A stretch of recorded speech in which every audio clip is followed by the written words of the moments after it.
ये कहानी है कैरिन पार्क की, जो कि एक डिटेक्टिव है। और कहानी की शुरुआत होती है और हम देखते हैं कि कैरिन पार्क एक कोर्ट में बैठी है और वो अपने केस के बारे में बताना शुरू करती है। केस की शुरुआत हुई थी जो पावर से, जो कि एक जर्नलिस्ट है जिसने एक एक्टिविस्ट के सुसाइड करने पे उसे बहुत ही बुरी तरीके से क्रिटिसाइज किया है। और उसके बाद सारे लोग उसे गंदी गंदी गालियां दे रहे हैं और इंटरनेट पे सब लोग उसे मारने की कामना कर रहे हैं। और हम देखते हैं कि जब जो पावर रास्ते से चल के जा रही होती है तब भी उसे सारे लोग गाली ही दे रहे हैं। और वो जैसे ही घर पहुंचती है उसे एक कुरियर मिलता है और उसके अंदर एक केक होता है जिस पे गाली लिखी होती है। लेकिन जो फिर भी उस केक को खाती है और कहती है कि केक तो केक ही है, चाहे उसे कोई भी भेजे, दोस्त या दुश्मन। लेकिन उसका पति उसे मना करता है कि तुम्हें ये केक नहीं खाना चाहिए, क्या पता इसमें कुछ मिला हुआ हो। लेकिन जो फिर भी उस केक को खाती है और अपने काम में लग जाती है। और जब वो अपना सोशल मीडिया अकाउंट खोलती है तो देखती है कि उसे लोग बहुत गंदी गंदी गालियां दे रहे हैं। और उसके साथ साथ लोगों ने एक अलग हैशटैग चला रखा है जिसका नाम है #death2। और लोग इस हैशटैग के साथ जो पावर्स का नाम ऐड कर रहे हैं। लेकिन जो इस बात को ज्यादा सीरियस नहीं लेती और वो अपने काम में लग जाती है। और उसके थोड़ी देर के बाद जो है कैरिन पार्क के पास एक फोन आता है और वो बताते हैं कि जो पावर्स का मर्डर हो गया है। और उसके बाद जब कैरिन वहाँ पहुँचती है तो उसकी मुलाकात जो है ब्लू कॉल्सन से होती है। ब्लू कॉल्सन पहले डिजिटल फोरेंसिस में काम करती थी, लेकिन अब वो कंप्यूटर से दूर रहना चाहती है और फील्ड का कुछ काम करना चाहती है। इसीलिए वो कैरिन के पास आई है और अब वो कैरिन को असिस्ट करने वाली है। और अब वो दोनों जो है जो की बॉडी के पास जाते हैं और वो देखते हैं कि उसका गला कटा हुआ है और वो मर गई है। और कमरे की सारी चीजें उथल पुथल हो गई हैं और इसके मरने के साथ साथ इसका पति भी घायल है। कैरिन को जो के पति पे शक होता है और वो हॉस्पिटल जाते हैं उससे पूछताछ करने के लिए। और जो का पति उन्हें कुछ ऐसी बातें बताता है जिन पे दोनों को ही विश्वास नहीं होता है। वो कहता है कि जब वो ऊपर था तो उसे उसकी वाइफ की चीखें सुनाई पड़ी और वो जैसे ही दौड़ के नीचे आया उसने देखा कि जो कमरे में भाग रही है और अपने सर को पटक रही है। और ये सब देख के ऐसा लग रहा था जैसे कि उसे कोई और ही कंट्रोल कर रहा हो। वो अपने पूरे स्किन को नोच रही थी और जब इसने उसे रोकने की कोशिश की तो उसने इसे धक्का दे दिया और धक्का मुक्की में कुछ कांच की बोतलें टूट गई और उसने फिर उसी टूटी बोतल से जो है अपने आप को काटना शुरू कर दिया। इसने उसे बहुत रोकने की कोशिश की लेकिन उसने अपना गला काट लिया। और ये सब बताने के बाद वो रोने लगता है। लेकिन इस बात पे कैरिन को अभी भी भरोसा नहीं है। लेकिन कॉल्सन कहती है कि उसे लगता है कि वो सच बोल रहा था। उसके बाद दोनों उस आदमी से मिलने जाते हैं जिसने ये केक भेजा था। केक पे तो कुछ भी ऐसी चीज नहीं मिली है जिससे कोई खतरा हो सके, लेकिन फिर भी वो उससे मिलना चाहते हैं। और जब वो उससे मिलते हैं तो वो कहती है कि इस कंपनी में 80 लोग हैं और हम सबने जो है इस केक के लिए पैसे मिलाए थे और उसके बाद उसे भेजा था। और इस औरत ने हैशटैग के साथ जो पावर्स का नाम भी लिखा था, जो हैशटैग लोगों ने चला रखा था death2।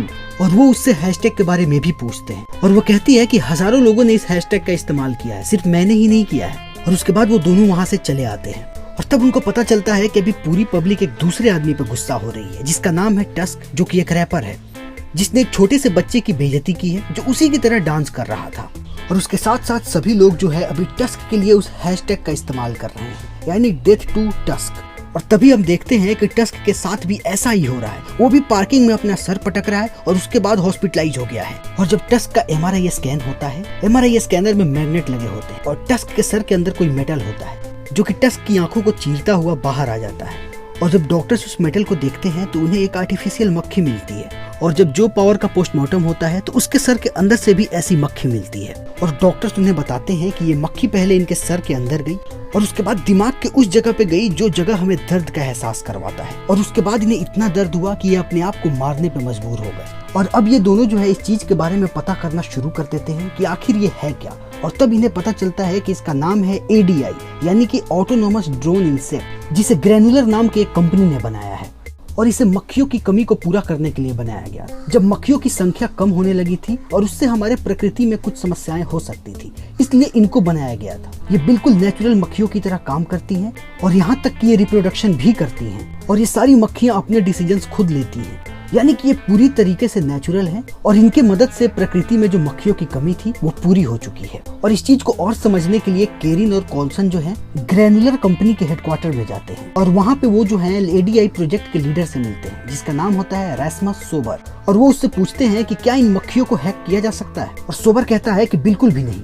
उसके बाद कॉल्सन जो है सोबर को कहती है कि क्या तुम एक चीज चेक कर सकते हो कि जो के घर के पास जितनी भी मक्खियां थी, क्या किसी ने ऐसा कुछ अनयूजुअल किया था जो कि मक्खियां नहीं करती।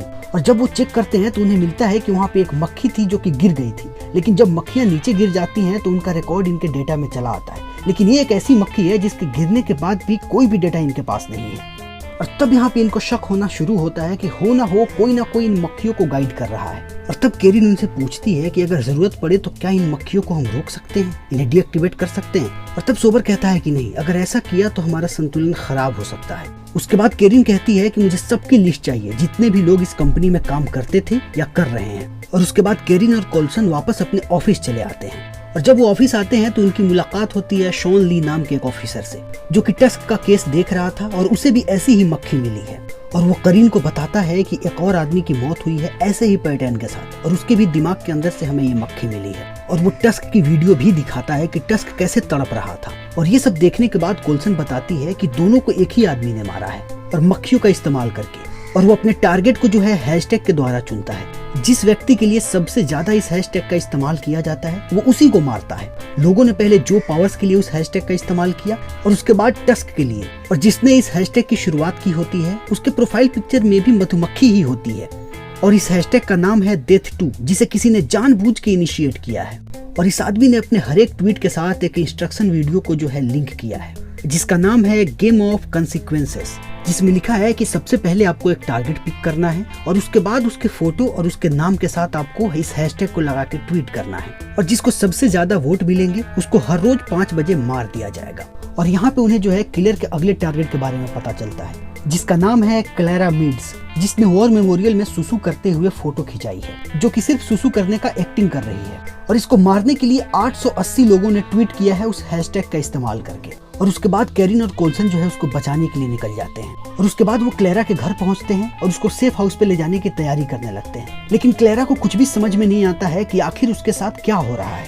और तभी रेस्मस जो है कोल्सन को कॉल करता है और कहता है कि आपके लोकेशन के नजदीक जो है एडीआई मधुमक्खियों का एक बहुत बड़ा छत्ता था, जिसमें हमें कोई हरकत दिखी है और उनसे हमारा कनेक्शन टूट गया है। और रेस्मस अभी और कुछ बताने ही वाला होता है, तब तक उनकी लाइन में डिस्टरबेंस आ जाती है, जिसकी वजह से दोनों की बात नहीं हो पाती है। और उसके बाद हम देखते हैं कि पहले तो सिर्फ एक मक्खी आती थी, अभी हजारों मक्खियां इस सेफ हाउस की तरफ आ रही हैं, जहां क्लारा मिंट्स को रखा गया है। और इतनी सारी मक्खियों को देखने के बाद कैरिन और कोल्सन जो है क्लारा को बचाने की कोशिश करती हैं और वो घर की सारी ही खिड़की और दरवाजे बंद कर देती हैं। लेकिन मक्खियां फिर भी नहीं मानती, वो घर के अंदर घुस जाती हैं। उसके बाद उनके पास एक ही रास्ता होता है और वो जाकर के वॉशरूम में छुप जाती हैं और दरवाजे के नीचे के होल को कपड़े से ढक देती है। और उन्हें लगता है कि अब वो सेफ हैं। लेकिन ये मक्खियां बहुत ही चालाक हैं। एक मक्खी जो है वॉशरूम के एग्जॉस्ट के अंदर से वॉशरूम में घुस जाती है और क्लैरा के नाक के रास्ते उसके मस्तिष्क तक घुस जाती है। और क्लैरा की भी वही हालत होती है, वो भी तड़प तड़प के अपनी जान दे देती है। लेकिन वो मक्खियां जो है कैरिन और कोल्सन को कुछ भी नहीं करती। लेकिन इस हादसे का बहुत ही बुरा असर होता है कैरिन और कोल्सन पे, क्योंकि उन्होंने अपने आंखों के सामने उसे तड़प तड़प के मरते हुए देखा है और वो कुछ नहीं कर पाए हैं।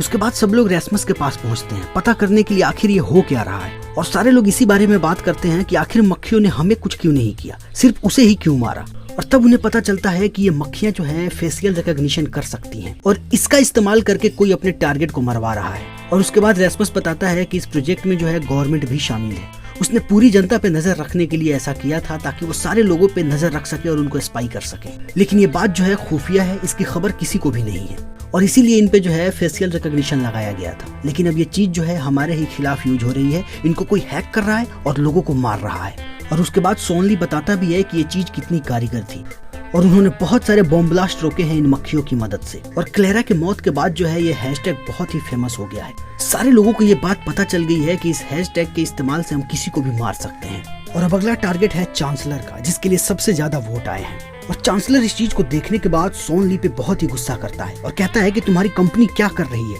मैं मरने वाला हूँ थोड़े दिन में और तुम कुछ नहीं कर रहे हो। और सोनली उन्हें आश्वासन देता है कि हम जल्दी ही इस पे काबू पा लेंगे। और चांसलर कहता है कि मैं चाहता हूँ पूरे इंटरनेट को बंद कर दिया जाए ताकि कोई भी मेरे लिए वोट ही ना कर सके। लेकिन शॉनली कहता है कि ये बिल्कुल भी पॉसिबल नहीं है। अगर हमने अभी वोटिंग बंद भी कर दी तब भी आपका नाम सबसे ऊपर रहेगा, क्योंकि आपके लिए सबसे ज्यादा वोट्स आए हैं। और यहाँ दूसरी तरफ कैरिन जो है उन सारे एम्प्लॉइज को बुला करके उनसे पूछताछ कर रही है जो कि उस कंपनी में काम करते थे जहाँ एडीआईज को बनाया गया था। और यहाँ पे कैरिन की मुलाकात एक औरत से होती है जो कि पहले वहाँ पे काम करती थी, जो कि सोशल मीडिया विक्टिम है, जिसे सोशल मीडिया पे बहुत ही ज़्यादा ट्रोल किया गया था, जिसकी वजह से वो बहुत ही ज़्यादा परेशान हो गई और उसने खुदकुशी करने की कोशिश की। और जब उसने अपनी नस काटी तो गैरेट नाम के एक आदमी ने उसकी जान बचाई जो कि उसके साथ काम करता था, और वो इस लड़की से कहीं ना कहीं प्यार भी करता था। और उसके बाद कैरिन को उस आदमी पे शक होता है और वो पूछती है कि क्या वो तुम्हारे साथ ग्रैनुलर कंपनी में काम करता था, और तब वो बताती है कि हाँ, वो ADIS डिपार्टमेंट में काम करता था और उसका दिमाग जो है कमाल का चलता था। और ये सब सुनने के बाद कैरिन जो है कोल्सन के पास जाती है और कहती है कि इस आदमी की मुझे पूरी डिटेल चाहिए, इसका नाम है गैरेट स्कोल्स। और तब कोल्सन कहती है कि मैं तुम्हें इसी आदमी के बारे में बताने वाली थी, मुझे भी अभी अभी कुछ मिला है उसके बारे में। और यहाँ दूसरी तरफ शॉन ली जो है चांसलर को शांत करने की कोशिश कर रहा है, और वो चांसलर को कहता है कि हम आपको एक सेफ हाउस में शिफ्ट करने वाले हैं और उसके आसपास की जितनी भी मधुमक्खियों की छत्तें हैं हम उन सबको उड़ा देंगे, और उसका एक सैंपल हम अभी आपको दिखा रहे हैं। और वो चांसलर को दिखा रहा होता है कि उसकी टीम जो है एक मधुमक्खी की छत्ते को उड़ा रही होती है, लेकिन वो लोग जैसे उस छत्ते को उड़ाते हैं मधुमक्खियां बिदक जाती हैं और वो सबको मार देती हैं। और ये देखने के बाद चांसलर और शॉन ली और भी परेशान हो जाते हैं कि हालात जो है बद से बदतर होते जा रहे हैं। और यहाँ दूसरी तरफ कोल्सन जो है कैरिन को बताती है कि उन्हें गैरेट के बारे में कुछ इन्फॉर्मेशन मिली है और उन्हें एक मैनिफेस्टो मिला है जिसे उसने ही लिखा है, और इस मैनिफेस्टो का नाम है द टीथ ऑफ कंसिक्वेंसेस। और इसमें जो है उसने इंटरनेट के डिमेरिट्स के बारे में लिखा है, खास करके उन लोगों के बारे में जो इंटरनेट पे कुछ भी लिखते हैं बिना उसके बारे में सोचे कि इसका अंजाम क्या होगा। और उसी मैनिफेस्टो में उन्हें जो है गैरेट की एक तस्वीर मिलती है, और वो तस्वीर देखते ही शेल्टन नाम का एक बंदा होता है इनके ग्रुप में, वो उसकी तस्वीर को #death2 के साथ अपलोड कर देता है। और यहाँ पे हम गैरेट स्कोल्स को पहली बार देखते हैं जब उसके पास ये नोटिफिकेशन जाता है कि किसी ने उसके नाम के साथ जो है इस हैशटैग का इस्तेमाल किया है। और ये सब देखने के बाद कोल्सन कहती है कि वो पता लगा सकती है कि आखिर ये कहाँ रहता है, क्योंकि इसने अपनी एक सेल्फी अपलोड की है जो कि इसने अपने फोन से खींची है, और हम इसके लोकेशन का पता लगा सकते हैं। और वो ऐसा करती भी है, उसे लोकेशन पता लग जाती है। उसके बाद सारे लोग जो हैं पूरे फोर्स के साथ उसके लोकेशन पे पहुंचते हैं, लेकिन वहाँ उन्हें कुछ भी नहीं मिलता है। सारे इन्फॉर्मेशन को जला दिया गया होता है, लेकिन उन्हें वहाँ एक हार्ड ड्राइव भी मिलती है जो कि आधी जल चुकी है। और ये देखते ही कोल्सन कहती है कि मैं इससे कुछ इन्फॉर्मेशन निकाल सकती हूँ। और जब वो उस हार्ड ड्राइव को अनलॉक करती है तो उसे अंदर एक फाइल मिलती है जिसे देखने के बाद सब चौंक जाते हैं, क्योंकि उसके अंदर सारे लोगों की इन्फॉर्मेशन होती है जिन लोगों ने इस हैशटैग का इस्तेमाल किया है। और ये देखने के बाद इन्हें समझ में आता है कि वो 3 लोग जो मरे हैं वो सिर्फ एक चारा थे। असली टारगेट तो ये लोग हैं जिन्होंने इस हैशटैग का इस्तेमाल किया है, और अब उसका अगला टारगेट जो है ये सारे लोग हो सकते हैं। और ये सब देखने के बाद शॉन ली रेस्मस को कहता है कि सारे के सारे मक्खियों को अभी डीएक्टिवेट कर दो। और तब कैरिन कहती है कि वो बहुत ही चालाक आदमी है, वो चाहता है कि हम यही करें, इसीलिए उसने हमें ये सारी इन्फॉर्मेशन दी है। लेकिन शॉन ली उसकी बात नहीं सुनता और वो सारे के सारे मक्खियों को डीएक्टिवेट कर देता है। और मक्खियां डीएक्टिवेट होती भी हैं, लेकिन बस थोड़े समय के लिए। और उसके बाद वो सारी मक्खियां फिर से एक्टिवेट हो जाती हैं, लेकिन इस बार इनका सारा का सारा कंट्रोल जो है गैरेट के पास होता है। और उसके बाद हम देखते हैं कि ये सारी की सारी मक्खियां उन सारे लोगों के पास जा रही हैं जिन्होंने इस हैशटैग का इस्तेमाल किया है। मक्खियों का एक झुंड जो है उस टीचर के पास जाता है जिसने जो पावर्स को वो केक भेजी थी और उसने उस हैशटैग का इस्तेमाल किया था। और मक्खियों का एक झुंड यहाँ पर भी आता है जहाँ पे कैरिन और कोल्सन काम कर रहे हैं, क्योंकि इनके ग्रुप में भी एक आदमी है जिसका नाम है शेल्टन, जिसने इस हैशटैग का इस्तेमाल किया है। और मक्खियां अब इन सबको मारने वाली हैं। और उसके बाद हम देखते हैं कि ये सब करने के बाद गैरेट अपनी आइडेंटिटी चेंज करने की कोशिश कर रहा है। वो सबसे पहले अपने बाल मूड़ता है और उसके बाद अपने आंखों में जो है एक कॉन्टेक्ट लेंस लगाता है। और उसके साथ साथ उसने जितनी भी डिवाइस यूज की है इस काम में, जैसे कि मोबाइल, लैपटॉप, उन सबको एक बैग में डालता है और उसके बाद उसमें पत्थर डाल के पानी में फेंक देता है ताकि सारे सबूत जो है खत्म हो जाए। और उसके बाद हमें सिर्फ लाशें देखने को मिलती हैं। इस हादसे में टोटल 3,87,000 लोग मरे हैं और कैरिन और कोल्सन उन सब की लाशों को देखने गए हैं, जो कि एक बहुत ही दर्दनाक मंजर है। और अब हम देखते हैं कि ये सारी कहानी जो है कैरिन कोर्ट में सुना रही है, जैसा कि हमने शुरू में देखा था। और यहाँ पे बैठे जजेस जो है कैरिन से पूछते हैं कि मिस कोल्सन का क्या हुआ। और कैरिन बताती है कि इस हादसे के बाद कोल्सन अपने आप को जिम्मेवार समझने लगी इन सारी चीजों के लिए, और उसने कहा कि वो एक एक कड़ी जोड़ के उस दरिंदे को ढूंढ निकालेगी। और वो गायब हो गई। और फिर 4 महीने के बाद उसका कुछ सामान जो है समंदर के किनारे मिला, जिसमें एक लेटर भी था जिससे पता चला कि वो अब मर चुकी है। और ये सब सुनने के बाद कोर्ट के सारे जजेस जो हैं कैरिन को थैंक्स कहते हैं इन सारे इन्फॉर्मेशंस को शेयर करने के लिए। और उसके बाद कैरिन वहाँ से चली जाती है। और उसके बाद हम देखते हैं कि गैरेट अभी भी जिंदा है और वो इन सारी हियरिंग्स को टीवी पे देख रहा है, जिसमें कैरिन इन सारी बातों को शेयर कर रही है। और वो अभी एक रेस्टोरेंट में बैठा है। और तभी उसी रेस्टोरेंट में हमें कोल्सन भी नजर आती है। यानी कि कोल्सन मरी नहीं है, कोल्सन इस आदमी को ढूंढ रही थी और अब उसने इसे ढूंढ लिया है। और जब वो आदमी इस रेस्टोरेंट से बाहर निकलता है तो कोल्सन उसका पीछा करने लगती है और वो कैरिन को मैसेज भी करती है कि उसे वो आदमी मिल गया है। और कैरिन इस मैसेज को देखने के बाद थोड़ा मुस्कुराती है और मैसेज को डिलीट कर देती है ताकि ये खबर और किसी तक ना पहुंचे। और उसके बाद कोल्सन उस आदमी का पीछा करती रहती है और ये एपिसोड यहीं पे खत्म हो जाता है, जिसे देखने के बाद हमें ये समझ में आता है कि कैरिन और कोल्सन की एक अलग प्लानिंग है इस आदमी को सजा देने के लिए। वो नहीं चाहते कि गवर्नमेंट इस आदमी को पकड़े, क्योंकि गवर्नमेंट की सजा जो है इसके लिए बहुत छोटी सजा होगी। ये लोग कहीं ना कहीं उसे ऐसे ही तड़पाना चाहते हैं जैसे उसने इतने सारे लोगों को तड़पा के मारा। और इस एपिसोड का हमें सीक्वल भी देखने को मिल सकता है। चार्ली ब्रूकर ने अपने एक इंटरव्यू में कहा था कि वो इसके सीक्वल के बारे में प्लानिंग कर रहे हैं। इसका सीक्वल हमें फ्यूचर में देखने को मिल सकता है। ये एपिसोड ब्लैक मिरर के कुछ खास एपिसोड्स में से एक है जो हमें बहुत सारी बातें बताता है, खास करके हमारे बारे में कि आजकल हम सोशल मीडिया पे क्या करते हैं। हम किसी को भी कुछ भी कहते हैं और हमें लगता है कि हमारा कोई कुछ नहीं बिगाड़ सकता, लेकिन हर एक एक्शन का एक रिएक्शन होता है। और इस एपिसोड में इसी चीज को दिखाने की कोशिश की गई है और ब्लैक मिरर को अपने ऐसे ही मैसेजेस के लिए इतना खास माना जाता है। आज के वीडियो में इतना ही। उम्मीद है आपको वीडियो पसंद आई होगी। अगर आपको वीडियो पसंद आया हो तो इसको लाइक करें, शेयर करें और चैनल को सब्सक्राइब करें।